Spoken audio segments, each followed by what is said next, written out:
All right, guys. Today we are gonna be reacting to Andrew triggers women who think men shouldn't ask for their body count.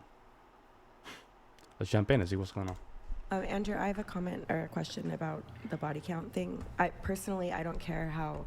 I don't think it's. I think it's like crude to talk about that. I don't know why people these days like talk about that. I would never ask a guy that. Because it's extremely important when it comes to dating. I think and when you're doing partner selection. when it's whether you've been with one person or 100 people, I think that's very private. I would never ask somebody that. If somebody talked about that, no matter what the number was, if they were like proud of it or whatever, I don't think I would talk to them because they're talking about it. I don't think, If I a think it's man private. had been prosecuted multiple times for domestic abuse, would you consider that to be something which was pertinent for you to know? Good question.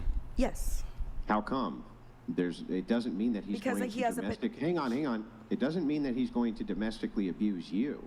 Why do you feel like it's pertinent for you to know that information? Because it's like informed consent, like I need to know that that's a potential risk in my relationship. Right, so because it's throwing out red flags for risk, right?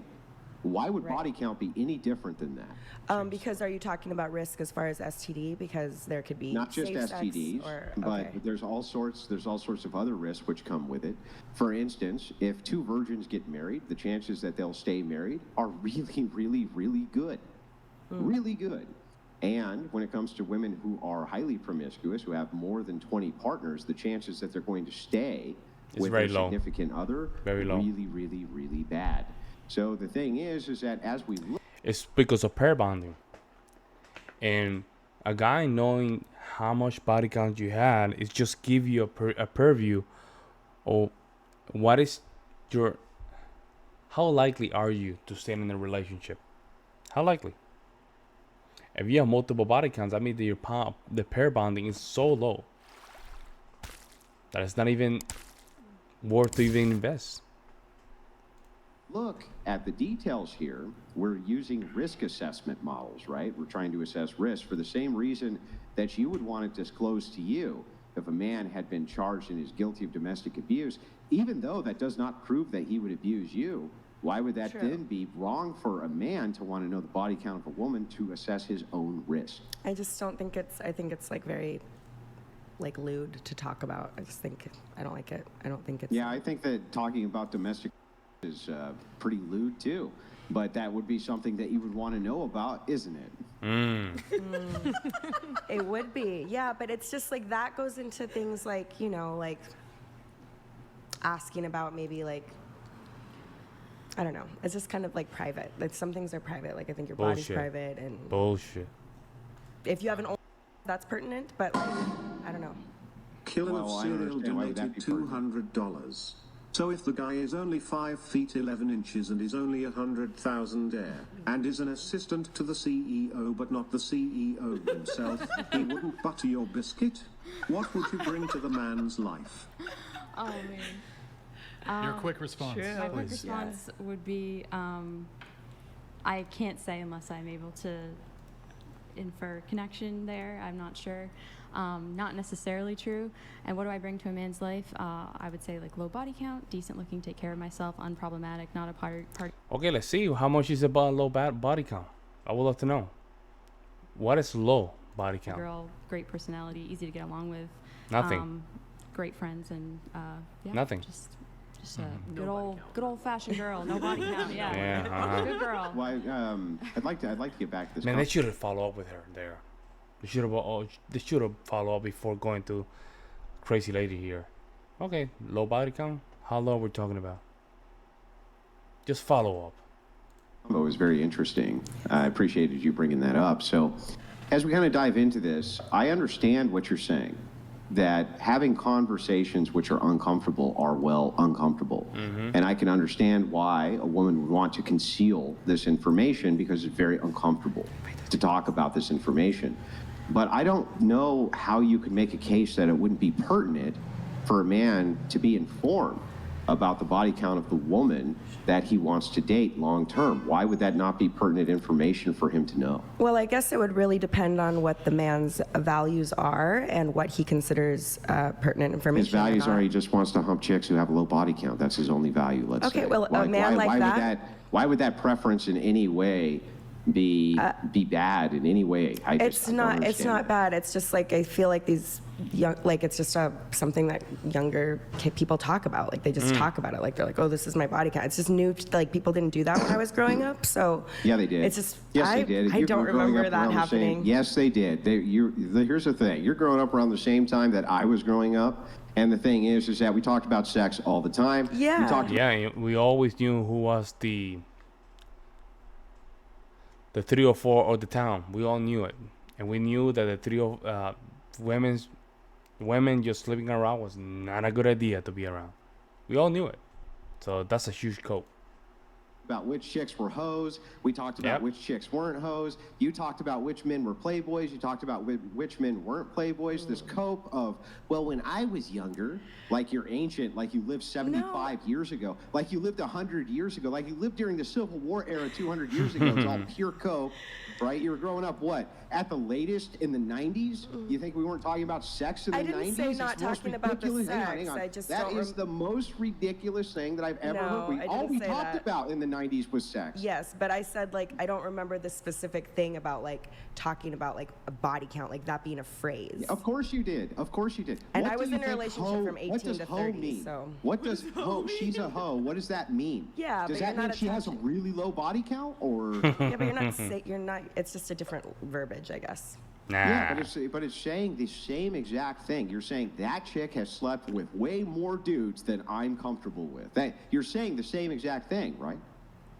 Yeah, but you kind of just like know that about like people in the neighborhood or whatever. You don't like write it down on an application like your number, like your last name, like your social security number. That's what I'm talking about. It's just kind of weird. So your objection is that people are more precise with it? So they're like instead of you just slandering me with a generalization, you want to actually know the details of it so that I can give a possible defense of myself. That seems to me to be absurd, right? That seems counterintuitive. That like the precision of it is the objection, not the fact that you did indeed used to talk about it all the time. And let's be real. You and your girlfriends in the 90s, you talked about the promiscuous girls on the block, and you talked about the playboys who were around. Let's not kid ourselves. For sure. Yeah. They act like we don't know, and this is something that I think we miss with parenting, right? It has to do with parenting. Parents somehow they miss the great opportunity to transfer that information to the kids, and I think the modern witches, what they did very good is to cut the relationship between the patriarchs, the grandfather and the father to the kids. So that information in itself was so important that now we see guys, in a bad, we see men in a very, very bad state. And they managed to just, to be honest, to achieve that. They achieved it. Would you be mad at them? No, they played the game correctly. So that's the result that we have. Like, they pretend that we don't know. They play these games.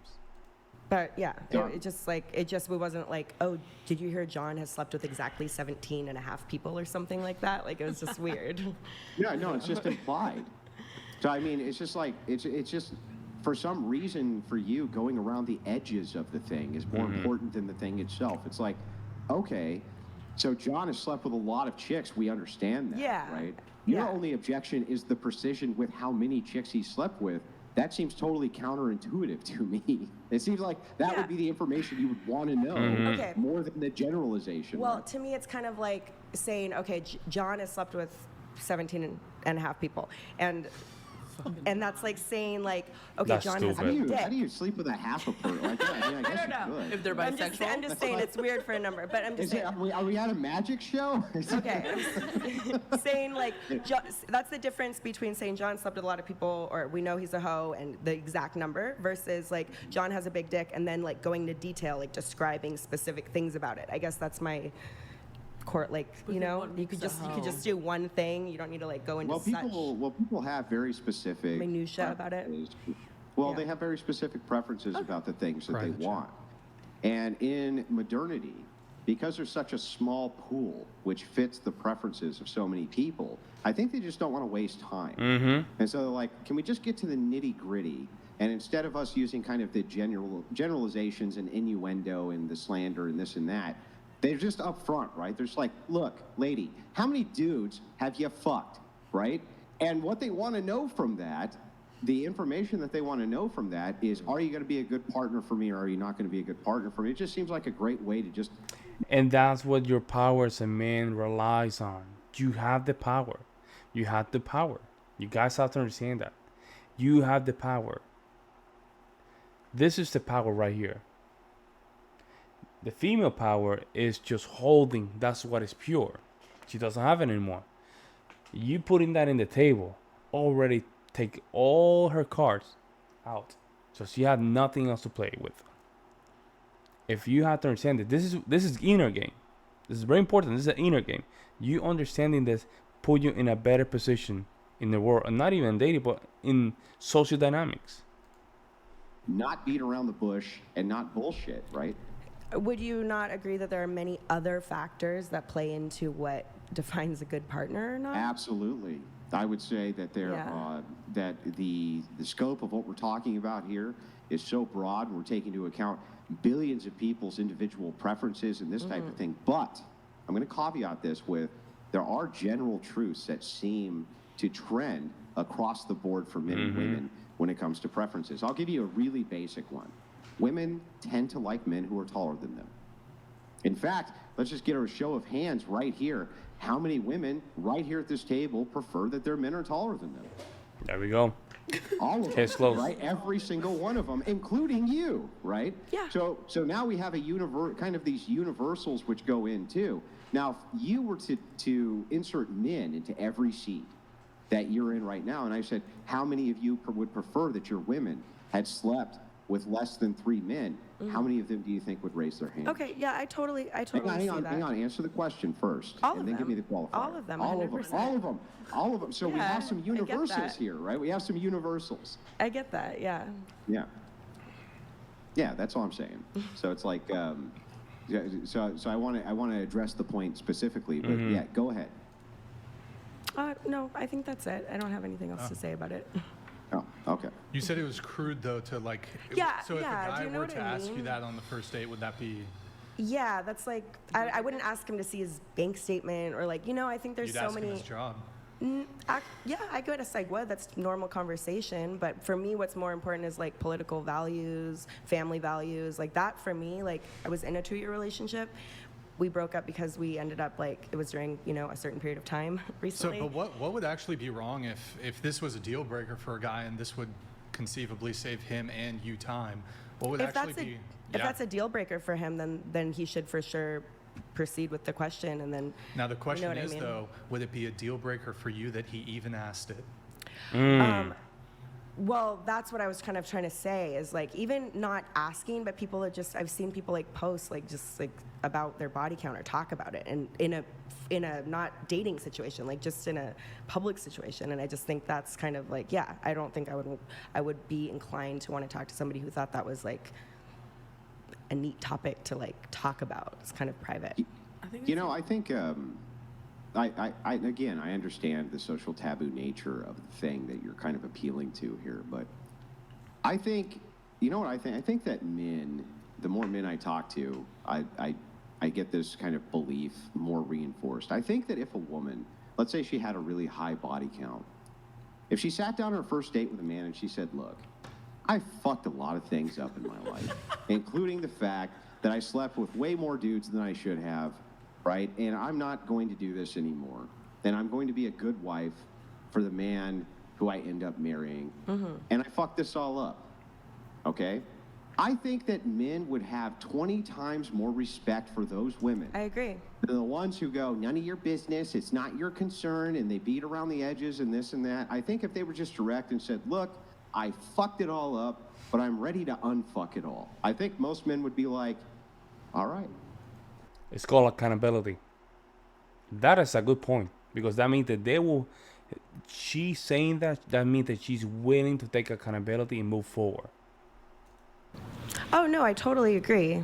I mean, I can't disagree with that statement. I think that's totally true. I think people can change a lot. I've certainly changed a lot from like 18 to now. Thank you, Josh. Go ahead. Okay. Continue. You know, I got with my. But do you know why? Do you know why men would respond better to that? Do you know why that is? Yeah, because it's honesty and No, honest. it's not because no? it's honesty. Accountability. It's because it's a sign of accountability. Oh, there you go. It's a sign of accountability. It's a sign of you saying, I can recognize when I make horrible mistakes and I can correct them so that That's a those good mistakes point. never happen again. And it's so rare for men, at least the ones that I've talked to actually run into women who take accountability for anything. And that, I think, is why you would earn this really key note of respect. You would actually earn respect with the honesty rather than I have to find out later and all this bullshit. You know what I mean? Yeah, and I don't think it's something that you shouldn't talk about in a relationship. I just There you go with the but. There you go with the but. When she say but, she should nullify everything that has already been spoken. It's just a stupid way of just ignoring the statement. just the like bluntness of it, I guess, right away is just kind of. I think I know what you're saying. Like, I You know think what I when you mean? go on a date, like, I like can go on like countless dates, but like never it occurred to me like a guy would be like, oh yeah, by the way, what's your body count? Like, there's Yeah, a that's, like, I just conversation don't where there's remember gonna be that. like, what is your dating history or Right, like background look right, like? It's not gonna be right. bluntly like, Yeah. how many people have you fucked? Yeah, So, I don't like Wow, that. I really? just don't like. So you never sat down on a date and asked, well, how much money do you make? What do you I've do never for a asked living? that. I feel like that Oh. goes in like with certain No, dates. no, like, you might beat around the bush, but what you're asking is how much money do you make? When you ask, what is your career? What is your career trajectory? What are the things that what are your goals? What are your aspirations? You're asking the question of what is the monetary value that you are bringing to the table? Because that's within the line of your preference, and I think that that's fine. But then to say, well, to men, they can't also move towards their preference and be like, well, how many dudes have you f***ed? Right? Like, how many? Just be honest with it. Why is that such a taboo for women other than they want to avoid account? Well, it's about accountability. He said it. He said it just because that means that they had to look at themselves in the mirror and just ask to themselves, what or where did I went wrong? Where did I go wrong? Where did I go wrong? Let me know what you guys think in the comment section below. I'll see you in the next one.